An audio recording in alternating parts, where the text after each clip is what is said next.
Good morning po sa inyo lahat mga kabahay. And nandito tayo sa may Havila Taytay. Um, Malapit po tayo sa Ortigas Extension, malapit din sa Upper Antipolo, and flood free po yung location natin. Kung napapansin nyo, yun po yung Metro Manila view. Pero kung halimbawa pagpunta mo dyan sa balcony, may makikita ka naman na view doon. Pero kung sakali magtatayo yung ang katabihan mo dito, possible wala ka nang makita, no? Siguro glimpse na lang. So ito po, meron tayo ditong 16 million pesos which is still ongoing construction po yan. Almost mga 90% na po yung tapos natin. More on retouching sa linis. So tatanggalin lang yung mga ginamit na materyales dito sa parking para mas malinis and ready for occupancy na yan. So ngayon po, ang lote natin is 142. Malawak po yung lote natin. Then yung floor area natin is around 243 square meter. Tapos, pataas po tayo and then palabas na yan papuntang Havila o papalabas papuntang Ortigas Extension. So, let's proceed. Tingnan natin yung property. Dito yung parking mo, 2 kotse, maluwag pa, kasama na yung gate dyan. Medyo madumi lang po kasi nandito yung mga gamit na pinaggamitan dito sa bahay. Pero, definitely naman po, itatanggalin din po yan. So, dito muna tayo dumaan.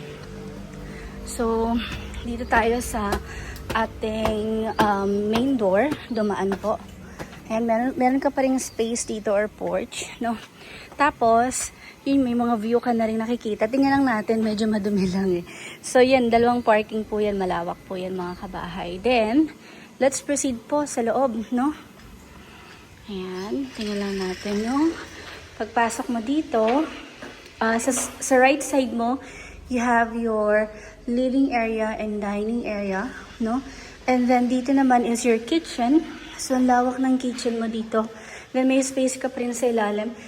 Dito pa sa space na to, pwede mo itong gawing shelves or cabinet, additional pantry po, para at least na ma-maximize mo yung area mo, no? So, ganito kalawak yung kitchen, your dining, pwedeng 6 to 8 seaters. Then you have your living area. Tapos, dito may balcony ka. Ayan. So, sa kabilang side, meron. Tapos dito rin, no? Meron dito access for your, eto pa. Meron pa dito palabas. Access mo sa second road sa back, no? Sa likod. So, dito naman tayo. Balik ulit tayo dito sa ating living area. Then you have your first room dito. So, 4 yung rooms. So, merong room po tayo dito sa baba. Tapos, meron din tayo ditong common toilet and bath. Ayan. And then, dito naman tayo sa itaas. So, sa taas po, malinis na. No? Konting ano na lang yan, retouch, konting linis, and then ready to go na yung bahay. Yan. Okay, so hallway natin to. First is our second room. So, sa second room, meron na itong cabinet. So, kasya dito full bed or single bed, double deck. Ayan, tapos ito yung ating common toilet and bath. Magkakaiba sila nung yung design, no? Dun sa orientation ng yung wall ng ating toilet and bath. Then this is our master bedroom. Sa master, meron kang access dito sa balcony. Dito tayo. Ayan. Dito rin pala, no? Makitang-kita mo yung view. So, even though maglagay sila dyan ng bahay at kahit 2-story po, may view ka pa rin dito. Ito magandang view po. Ayan. Medyo mahamog lang. Marami. Medyo polluted yun, ah. Yung ating Metro Manila, no? Grabe, ang dilim. Pero maaraw po mga kabahay. Ayan, no? Yung mga building na yan. Nakikita nyo yung shadow. So, definitely pag gabi, maganda yung tingnan. Okay? So, dito naman tayo sa ating closet. Yan, meron kang cabinet na closet natin yan. Tapos, sa master may sariling toilet and bath. Ayan. So, total, ang toilet and bath natin 3. Tapos, 4 yung bedrooms natin mga kabahay. So, another room po natin. Ito yung ating pang-4 na room. Yan.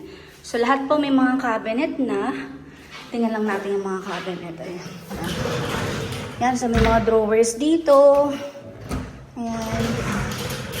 Let's check naman po dito sa ating balcony. So dito yung kanina natin, ayan, dito naman yung view ng Havila, may mga puno pa, Upper Antipolo.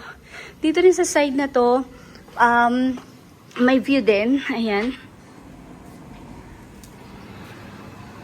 Yun lang nga po, kung may magtatayo dito sa gilid mo, matatakpan na yung view mo. Pero dun sa likod, possible mo pang makita yung view dun sa may master bedroom. So, yun. Kung gusto niyo pong makita ng personal yung property, let me know mga kabahay. Sarado lang natin.